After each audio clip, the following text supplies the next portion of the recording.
welcome back everyone to episode 12 of Alter Egos. I'm your host Glenn, and with me this week is a very special guest. I'm mincing my words already because he's the big name in Marvel Champions community, KennedyHawk himself from Marvel Champions Monthly. How you going this afternoon, mate? Doing great. I wouldn't say it's a big name. It's just a name, so don't worry.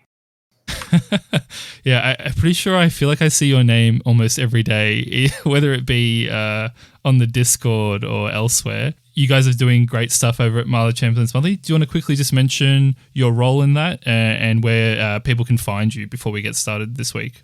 Yeah, so I'm one of the 4 hosts for Marvel Champions Monthly. We do a every other week podcast. We record on Fridays. I try to edit it before the end of the day on Saturday and post it, but sometimes I'm a day late. But we do YouTube videos, we do audio recordings and articles. You can find everything linked at mcm-podcast.com. I know hyphens are bad, but we used one anyway. So yeah, we are just sort of all over. So you can find us on the community Discord or the main Discord. Either way, approach us if you have questions and we can help with whatever you need help with. Great. And yeah, it's obviously been, busy time with the, onslaught of announcements and a campaign box around the corner. But what have you been playing lately to keep yourself busy during this downtime? So I was playing a draft event. They're calling it a draft event, but it was more like a salary cap event. And it's two-handed or two-player competition. And I've been playing Leadership Captain America and Basic Iron Man. Just no aspect, just all energy cards pretty much. And it's been great. So I've really enjoyed that. Yeah, I've really loved the ingenuity of the community to kind of come up with some alternate formats during this downtime. That draft has been really exciting to watch, and hopefully it sounds like you're enjoying it as much as I am hearing about it. So that's great. Yeah, I'm in the finals now, so we'll see. Everybody's turning their tiebreaker game in. Yeah, there you go. I've heard rumors, people are interested, that there might be another season of that league starting once the Rise of Red Skull box comes out. So people should just check out the side scheme, I think, is the guys running it. So just watch that space, I think, after Rise of Red Skull comes out. Definitely, yeah. Yeah, so this week on the podcast, we thought we'd return to looking at the different forms in the game and really a little bit about the strategy in form flipping and the design implementation of it.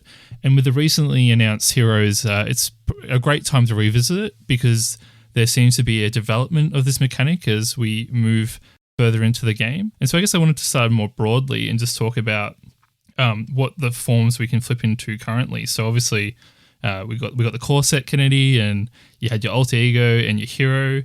And which was your favorite hero out of those that you enjoyed, flipping to hero form? Was there any that stood out to you from that core set box? So flipping to hero form, to take the action to flip, my favorite was She-Hulk. So I think having a active ability when you flip really entices you to flip back and forth more, which I enjoyed. Yeah, I definitely felt like She-Hulk obviously had the ability on her card.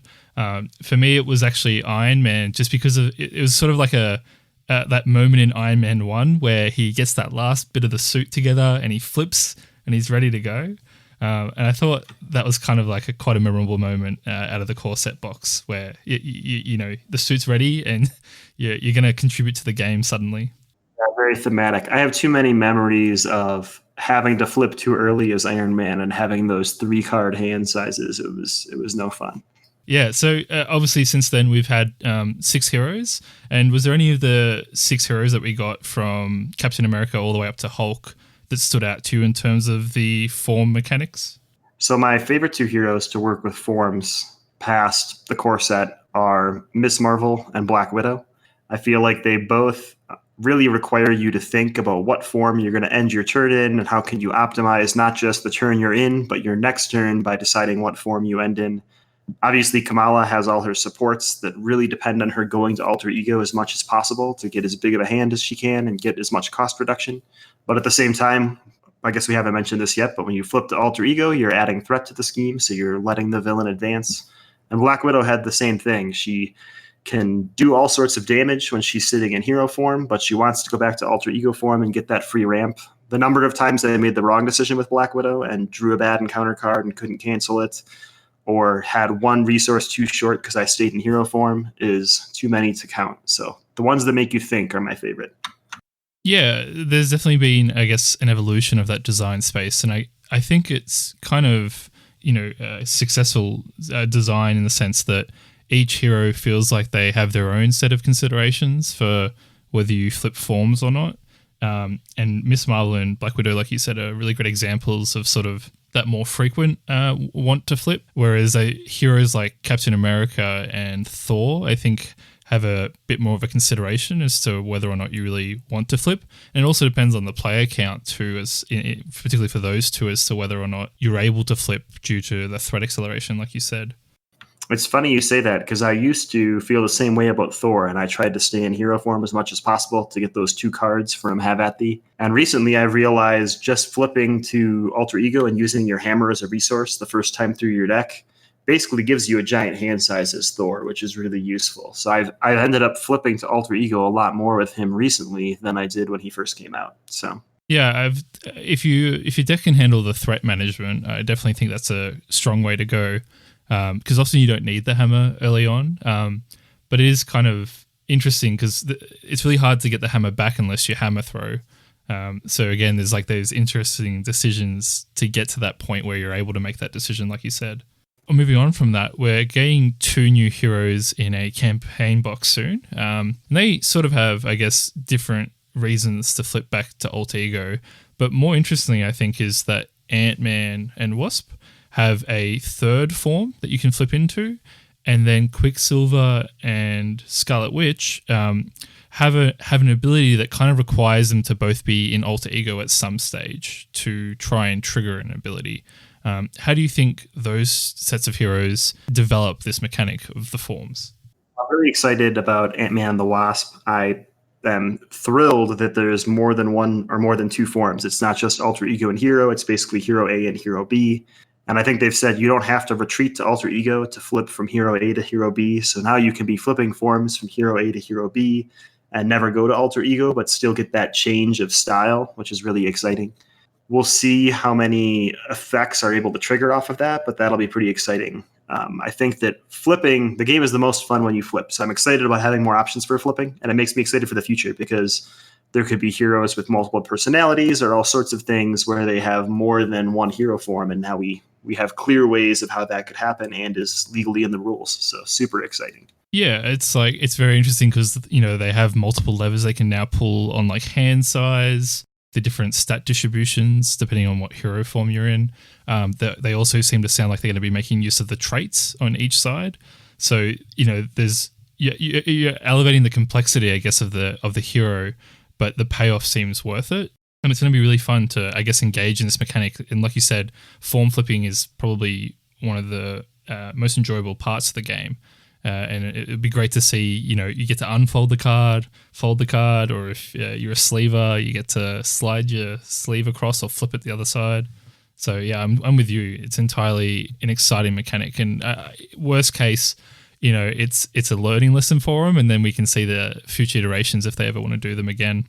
And I love folding cards. So for the record, I am pro folding card. Give me as many as you can. I'm excited. Yeah. And what do you think about designing 2 heroes that work well together and kind of require you to be in the same form at the same time? Do you think there's a bit of complexity there, or do you think they'll be rather straightforward in practice when 2 players Scarlet Witch and Quicksilver? Well, I think it's super thematic. I think that will be really cool that you need to team up as both heroes or as both alter egos to get the best bang for your buck out of different abilities. We've actually sneakily already had that in this game. So I play a lot of leadership, and I really like playing the support character. So if I could, I would take all the healing I can and just the stat pumps and pass them to my wife's character. And we found out already, like, morale boost is a hero action. So I have to be in hero form. So if I go first, I need to be able, or if my wife goes first, I need to start the turn in hero form so that I can play those abilities onto her. So I think there's already a little bit of that edging. You have to pay attention to what the other characters are and what form they're in.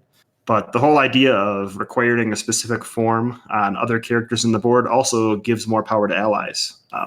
Most allies have a subtitle and a main title. So if we see a Wasp or Ant-Man ally, they might be able to cover both sides of that coin, which is kind of cool for solo players. Yeah, definitely. The team up cards seem interesting from that perspective. We do see allies that work well, because obviously then you don't need to be playing 2-player to get the card value.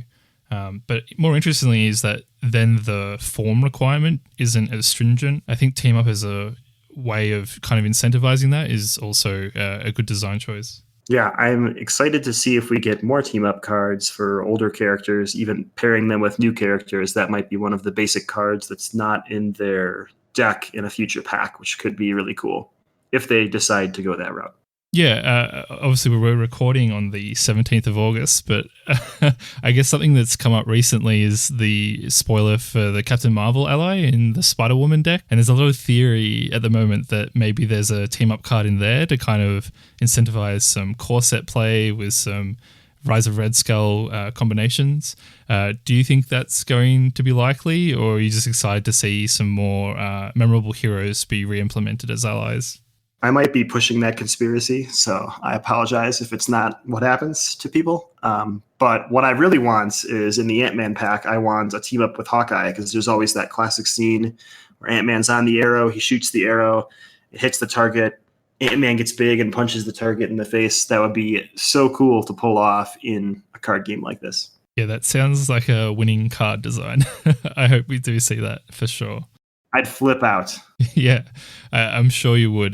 You'd probably be the first in line to buy the pack. Yeah, definitely. I might have multiple packs of, well, they're not even packs, boxes of Red Skull on order, because I want to have a Hawkeye deck with each aspect ready so that whenever someone wants to play, I can just be like, I got it. What aspect do you want me to play? Don't have to take it apart. It's good to go. Yeah, it sounds like you'll be, be the Bowman for at least a good 6 months, if not a year. So you'll have many exciting adventures ahead, I'm sure, with that suite. Definitely. Yeah, so I guess we should just briefly cover the 2 card types that currently engage with form flipping. You kind of alluded to that potentially we might see some more in Ant-Man and Wasp or Scarlet Witch and Quicksilver, but I think at the moment all we really know about is split personality with She-Hulk, which is a card that allows you in hero form or alter ego to flip to the other form and draw back up to hand size. And the other type of card is one that's not as much in the player's control, which is the obligation cards, which often have the text that allow you to have the choice to flip back to alter ego form if you're not already in it. Except for Bruce Banner's obligation. He's unfortunately forced to flip either way, so he can be an alter ego and be forced to flip to hero, or be in hero form and forced to flip back. How do you feel about these 2 card types currently, and is there a card type that we haven't mentioned that you'd really like to see this mechanic explored further in? Yes, to everything. So first on obligations, the Hulk obligation is really well designed. I was weary of it only being a one-of in the deck, but usually when an obligation comes up, I see it as a free flip. I'm sitting in hero form and I'm like, awesome, I get to retreat, so Rhino's not going to attack me, or awesome, I get to retreat and Carol can have me draw an extra card. So I always take that flip option. I usually exhaust to get rid of the obligation, but I don't always do that. I always go to alter ego if I can, though. But with Bruce, I feel like every time I draw that obligation, it's at the worst possible time for my board state. And I'm like, now I have to flip. My entire turn is shattered. So great use of it. So yeah, split personality, probably my favorite card in She-Hulk's kit.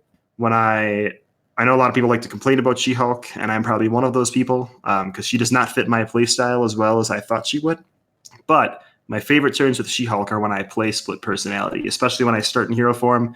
I flip to alter ego, get to draw up to 6 usually because I've gotten rid of everything in my hand, and then I flip back to She-Hulk to deal more damage and have more cards in my hand.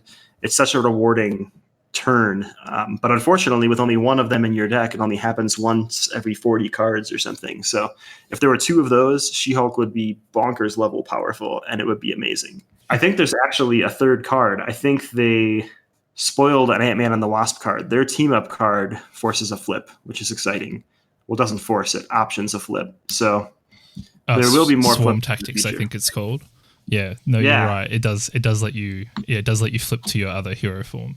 The cards that I would like to see interact with it more. So I think obligations already do this, but I think it would be really cool if a villain had the ability to force you to flip. Like if there was a villain that based on how much threat was on the scheme, could force you to flip to alter ego so he can try to progress his scheme faster. Or if you're at too low of health, he forces you to flip to hero so there's no retreating in alter ego form, at least not permanently.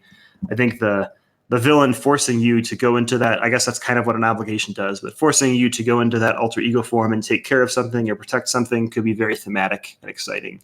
The more your form control is not randomized, but complicated, the more thematic that could be. Yeah, I'm not one for hot takes, but I'm gonna take a risk and say that I reckon if we do see it in the Rise of Red Skull box, I reckon Taskmaster might be the one that has a card like that, because I think his ability is to punish you for flipping into hero form. So I wouldn't be surprised if there was a card that kind of forced that interaction to happen a bit more frequently than maybe some players would like. Yeah, that would be really sweet. I think I'd be curious to see what they could do with maybe either an upgrade or even an ally that forces you to flip, or a persona support. I think down the line it'd be interested to see if they can push that mechanic further with the other card types. Obviously, events are nice because it kind of, there's a risk reward for keeping it in your hand and then trying to play it. So it's in a better space, I think, than probably the permanent cards, so we'd have to see how they work. But I'm definitely right there with you with the obligations, and I love that Hulk's feels like an obligation more so than just a way to get a free alter ego action at the cost of an exhaust, which is nice. Yeah, I don't mind that at all. I mean, yeah, I like obligations right now. I shouldn't like obligations. They should be annoying, right? Yeah. I think Hulk is promising to me because it seems like they're willing to mess around with the standard formula and just see what we can do.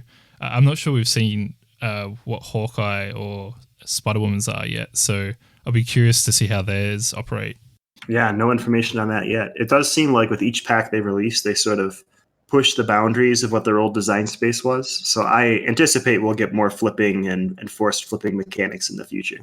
Something we also wanted to touch on here was just about the reasons to flip and sort of what's driving that decision to want to flip back and forth. I'd say probably in core set, one of the main reasons was that you wanted to take advantage of the ability on the other side of the hero. So for heroes like Captain Marvel, you really wanted to flip back and get both the card draw off your identity card, but also some of the signature cards that had the alter ego action restriction on the card ability. So the Alpha 1 Flight Station, for instance. And I was wondering what's been your sort of main reasons for wanting to flip. Is it, obviously it's probably hero dependent, but is there any core principles that you kind of take into why you're wanting to flip as a player? So I'll tell you my story. When I started playing this game, with every character, I pretty much flipped every round because I just really enjoyed the mechanic, and I thought it was sort of designed to encourage me to do that. And I think it is a little bit. Almost all of the characters have some reason for you to flip to alter ego. Spider-Man gets you a resource. Captain Marvel gets you a card, like you said. Everybody's got alter ego actions. One of the other main reasons you go to alter ego is if the villain is really beating you up. It doesn't happen very often, but it can, especially in heroic and expert modes. Then you want to flip to avoid taking more damage, heal your character up, maybe ramp a little bit. Obviously, like you said with Iron Man, and I think like you nailed it right there. You said it's very hero dependent, right? There are some heroes when they're up and running, like Captain America is almost instantly up and running, or Iron Man when he gets his full suit, he can go into hero form and he's in his final form. He doesn't need to go back to alter ego almost the rest of the game unless he really chooses to. But there's some characters like Captain Marvel or She-Hulk that probably want to flip as often as possible to get more card draw ramp, but also to get themselves to the right level of damage that they want to be at. So the two main reasons, I think, are ramp or using alter ego abilities and healing. And the one advice I would give people is don't do what I did, where you flip every round at the beginning of your learning how to play this game. When you flip every round, you end up accumulating a lot of threat. Threat is one of the things that lets the villain win the game other than dealing damage.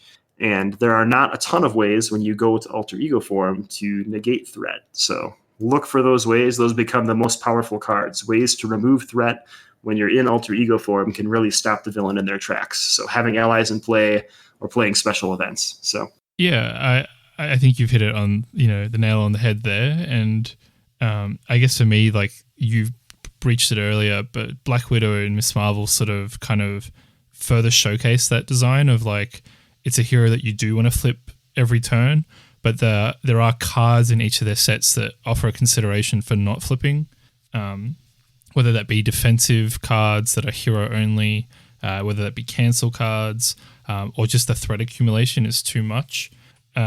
And so, yeah, I think they've really nailed that mechanic, and they seem to always find a rather good balance, I think, regardless of hero, as to motivating you in two ways. That flipping does give you some really strong effects that may not be as heroic, but really help leverage what your hero is trying to do, in combination with there are incentives to stay in hero form or to flip from alter ego back into hero form.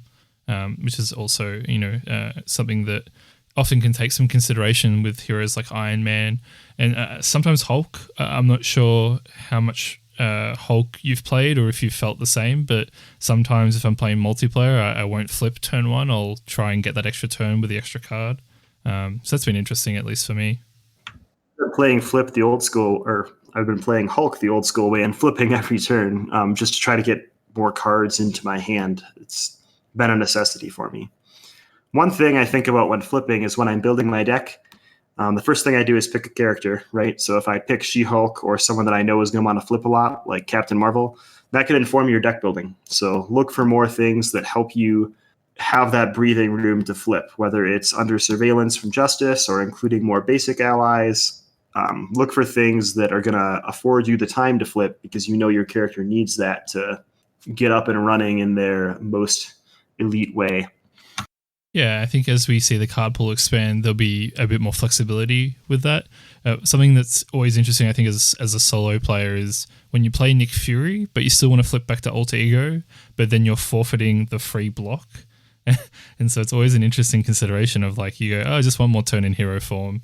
But really you wanted to flip back. But the Nick Fury decision, or the decision point to play Nick Fury, really influenced your turn more broadly, which I always find fascinating. It's always fun in multiplayer when you play Nick Fury and flip to alter ego, and then the other character does too, and you're like, what am I going to do with this guy? Ugh. Yeah, some cross-table talk might help a long way there. I guess that's something I also wanted to dive in with you is just the difference between solo play flipping and multiplayer. How often when you play, do you communicate with the other team members as to whether or not you should flip, or is it just something that you do to kind of optimize your play, and then the next person has to think about it a bit harder than yourself, or how does it work with your play group? I know that my wife would get mad if I tell her what form to go into, so I never do that. But usually before anyone takes any actions at the beginning of the round, we just say like, hey, I think I'm going to end this turn in hero form. Because especially like in a 4-player game, there's a ton of threat headroom before you progress a scheme. But if everyone flips to alter ego in the same turn, that can still work out pretty poorly. So you need to coordinate a little bit, but maybe not tell people what to do is the best thing, I think. Yeah, I guess it's also interesting from like a card draw perspective, because sometimes you'll flip to alter ego and know that most of your cards in your deck are hero actions. And so you're like, I actually need to give the card draw elsewhere and have a less optimal turn, because the alternative is that we're just wasting cards. So things like Captain Marvel's ability, you got to think about a bit harder, I think, in multiplayer. And you don't have to think as much about the threat, because often you'll just be like, how much thwart can we remove, as a team here, and then make the decisions off that. But definitely, I like that often there isn't this alpha gaming going on here, and that you can make decisions as your own hero. And I think that kind of lends to both the individual strength of a hero, but also the team work required to kind of overcome a scenario. I think they've struck a good balance there. Yeah, I think it's really pretty magical how you can go around the table. I mean, there is that request and action thing, but people's turns are pretty much standalone, and you can throw actions in to help them if they request them. So it's pretty fun to let characters or players take a turn being a character, deciding what they're going to do, and deciding how they want to flip or not flip. So I guess I thought maybe we'd round off this conversation, and this is a bit on the spot, But I was going to ask you, if there was a form flipping card or mechanic, what would be the one that you'd like to see in the game implemented sooner than later? Ooh, so I have to pick the card type and then how the mechanic works? Yes. You mentioned the villain one before, so you can still opt in with that, or you can go a different direction. I'm gonna go with the new one. So Nick Fury is like the Gandalf of Marvel Champions, right? And for the longest time in Lord of the Rings, I still do it, but a lot of people put Gandalf in almost every deck they run because he just gives you so much value. People do the same thing with Nick Fury. So it'd be really cool if there was an ally Nick Fury. Maybe he's a ally that only has 1 health and pretty much kills himself just by using his ability. But when he comes into play, he allows you to flip form. So he could be a really expensive ally, maybe even the same cost, but he lets you jump into hero form, take some action, jump back to alter ego form so you don't get damaged by the villain. Or vice versa. Jump into alter ego form, do all your ramp, go back to hero form, and smash some face further. I think having an ally that lets you flip, maybe Nick Fury calls you up on the pager, says, hey, Captain Marvel, we need you over here right now. She jumps to Captain Marvel, and then she says, okay, I did my job. Got to go back to Carol Danvers. It would also let you, well, I guess if it was an ally, it wouldn't let you flip out of turn, which that could be a really interesting mechanic, but that's a conversation for another day. Yeah, that sounds like a really engaging one, and it's funny because they did redo Gandalf rather soon in the Lord of the Rings game. I think it was like after 2 cycles, there was a second version of Gandalf, and then after the 3rd cycle, he came out as a hero. So they were quite fast to really give you multiple options with that. I'm not sure if we'll see the same with Nick Fury, but it's definitely, I like the idea of providing an alternative Nick Fury earlier than later, just so that there's that choice between the two. And something to do with form flipping sounds exactly like something he'd do. Keep flipping your heroes. Yeah. Well, thank you, KennedyHawk, for being on the show this week. And just tell everyone where they can find you again. I'm sure everyone's heard of you already, but where can they find the Marvel Champions monthly community? Yeah, so you can find us on Discord. I think there's a link in the show notes for Alter Egos. So you guys have a little section in there where people can give you episode feedback. You can say, hey, that guest co-host, he was a real jerk. You should never have him again. So make sure you go in there and tell Remedy that if you listened this far in the episode. And you can find all our content at mcm-podcast.com. There's articles written by the different people on our podcast team. There's articles written by the community. We try to put up card art and all sorts of stuff, just things to support the game and get people excited about the next Marvel Champions release. So you can probably just Google Marvel Champions Monthly and hopefully it shows up. It might not. I don't game Google enough to know. No, you guys are doing great stuff for the community, and so keep doing what you're doing. And it's been a pleasure to have you on the podcast this week. So thank you so much. Yeah, thanks for having me on. This was fun. Thank you for listening to another episode of Alter Egos. We hope you enjoyed the discussion this week. If you'd like to talk about it more, you can head on over to our Facebook group, follow us on Twitter, subscribe and review to our podcast, or join our YouTube channel. If you'd like to contact us directly, email us at alteregosmcpodcast@gmail.com. That's alteregosmcpodcast@gmail.com. Thanks once again to all our patrons for supporting the show, and we'll see everyone next week.